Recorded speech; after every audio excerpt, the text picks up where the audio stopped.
은희와 한수의 이야기가 마무리되고 바통을 이어받은 건 영옥과 정준의 이야기입니다. 근데 첫 장면부터 신민아가 연기한 선아의 심각한 우울증이 나왔죠.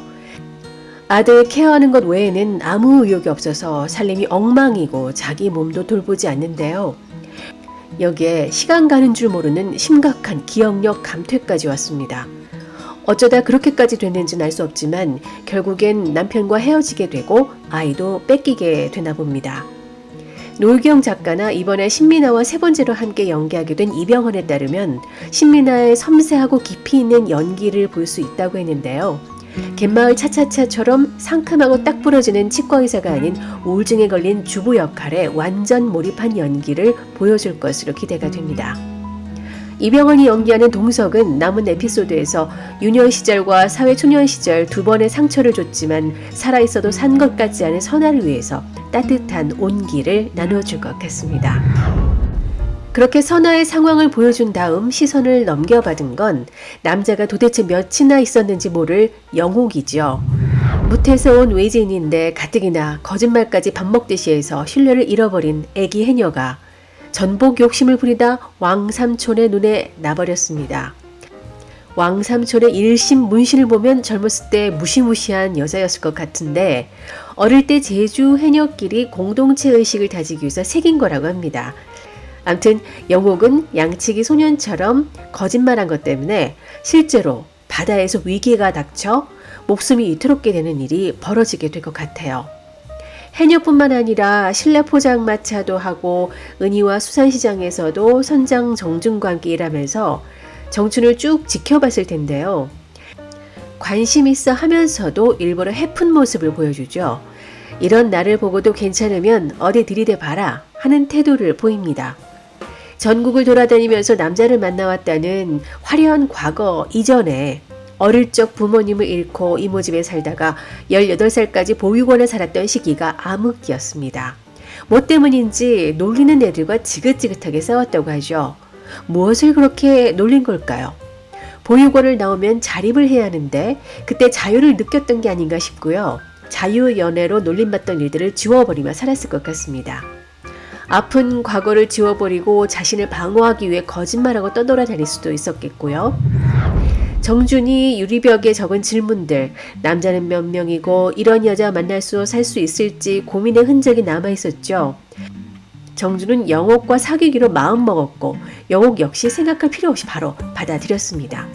지금껏 그래왔듯 영옥은 남자 관계가 정준에게 들켜도 문제될 건 없다고 생각하지만 그보다 어릴 적 놀림감이 되었던 그 무엇이 영옥의 발목을 붙잡고 있어서 정준과 정착을 안 할 것 같아요.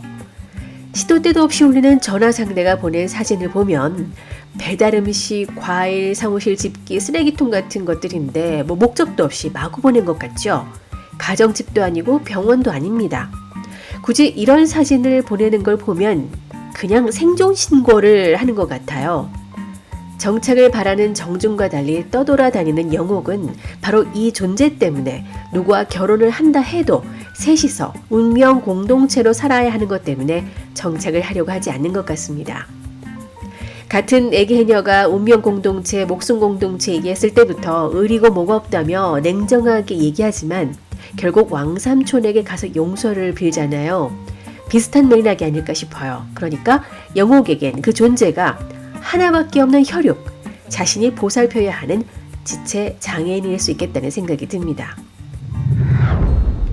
영옥과 정준이 사귀기로 했는데 다음 회로 이어지지 않는 건 위기가 닥치기 전에 연애할 시간을 주는 게 아닐까 싶어요.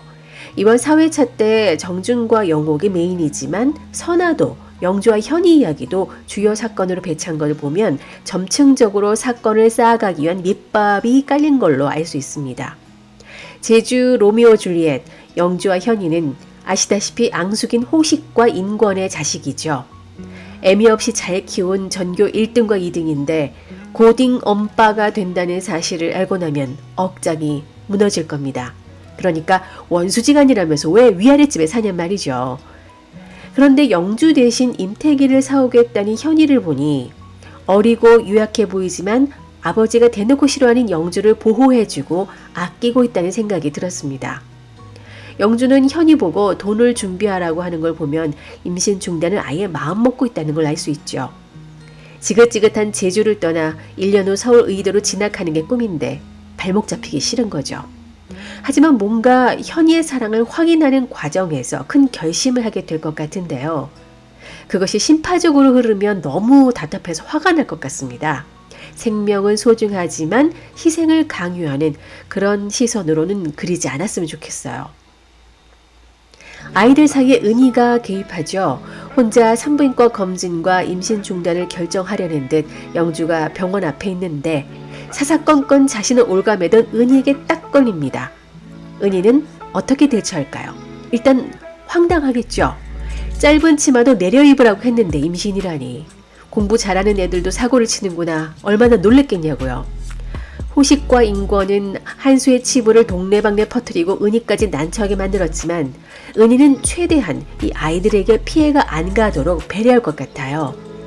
집에 팬티가 몇 장이나 있는지 다 아는 마을의 보수적인 분위기에서 소문이 났다간 애미 없는 자식이라고 손가락질 받을 수 있기 때문에 애를 낳아 본 적도 없고 심지어 결혼해 본 적도 없는 은희는 아이들의 친정엄마이자 시어머니를 자청하게 될 것 같습니다.